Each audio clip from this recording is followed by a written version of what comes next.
Everyone, आज हम बात करने वाले हैं new maths ahead class 4 chapter 7। The name of the chapter is fraction और आज हम बात करेंगे एक्सरसाइज टाइम 4। तो basically this exercise is based on fraction with their lowest term. तो what is the lowest term we will discuss first. तो अभी तक इन्होंने मेरा चैनल सब्सक्राइब नहीं किया है, प्लीज सब्सक्राइब माई चैनल और स्टार्ट करते हैं। तो फ्रैक्शन इन लोएस्ट टर्म्स कब होता है? कोई भी फ्रैक्शन लोएस्ट टर्म में कब होगी? So a fraction is in its lowest term if common factor of numerator and denominator is only 1। अगर हम देखेंगे कि दोनों फ्रैक्शन का कॉमन फैक्टर 1 है तब वो क्या हो जाएंगी? देयर लोएस्ट फॉर्म में होंगी। ठीक है, जैसे फॉर एन एग्जाम्पल अगर मैंने लिखा है 7 डिवाइड बाई 21, ठीक है, तो कॉमन फैक्टर भी क्या है? 7 है। 7 3 जा 21, तो 7 बन जा 7, 7 3 जा 21। अब आ जाता है 1/3। तो 1 एंड 3 का कॉमन फैक्टर क्या है? Only 1। So 1/3 is in its lowest term. Now we will solve exercise. Question number A, simplify fraction that are not in lowest term. उनको देखना है जो लोएस्ट टर्म में नहीं, उनको सिंप्लीफाई करना है। 15/20, तो देखिए 15/20 ये इन दोनों में बहुत ही क्या है? कॉमन फैक्टर है 5 है। ठीक है, तो 15 डिवाइड बाई 5, 20 डिवाइड बाई 5 क्या हो जाएगा? 5 3 जा 15, 5 4 जा 20, तो 3/4। Now it's in lowest term. अब देखते हैं 12/36।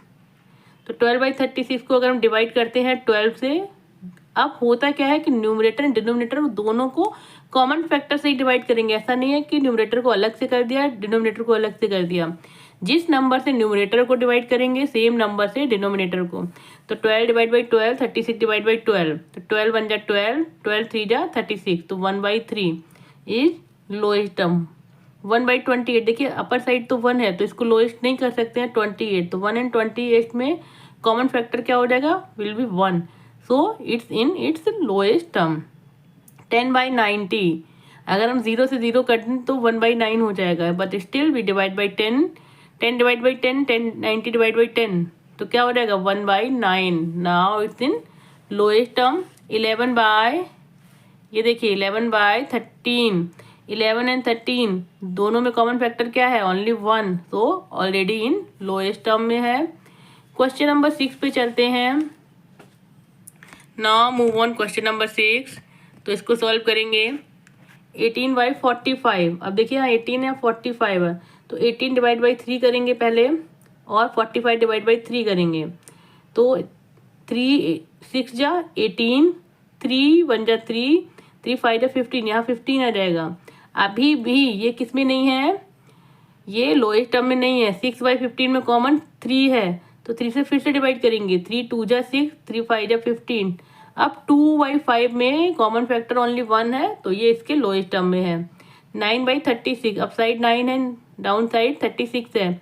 9 से डिवाइड करेंगे दोनों को, तो 9 1 जा 9, 9 4 जा 36, तो 1/4। अभी इसके कॉमन टर्म में है। 5/25, 5 डिवाइड बाई 5, 25 डिवाइड बाई 5, तो 5 1 जा 5, 5 5 जा 25, 1/5।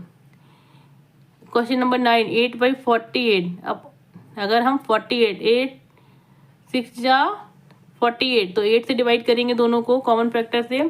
8 1 जा 8, 8 6 जा 48, 6, तो 1/6 दैट इज कॉमन फैक्टर। अब चलते हैं 49/63। 49 डिवाइड बाई 7, 7 7 जा 49 और 7 9 जा 63, तो 7 एंड 9 में common factor will be only 1, तो ये लोएस्ट टर्म में है। 7/27, देख के ऐसा लग रहा है कि इनमें कॉमन फैक्टर 7 हो सकता है, बट 7 की टेबल में 27 नहीं आता है, 28 आता है। तो क्या हो जाएगा? इसमें कॉमन फैक्टर ऑलरेडी 1 है, तो ये इसके लोएस्ट टर्म में है। Now we will see question number 12, 20/30। 20/30 में 10 से डिवाइड करेंगे तो हो जाएगा 10 2 जा 20, 10 3 जा 32/3। It's already in its lowest term. तो यहाँ पर आपकी एक्सरसाइज टाइम 4 इज फिनिश्ड। अगर आपको मेरा टीचिंग स्टाइल अच्छा लगता है, आपको समझ में आता है, तो प्लीज़ सब्सक्राइब माई चैनल। मिलते हैं नेक्स्ट वीडियो में, तब तक के लिए please take care, bye bye.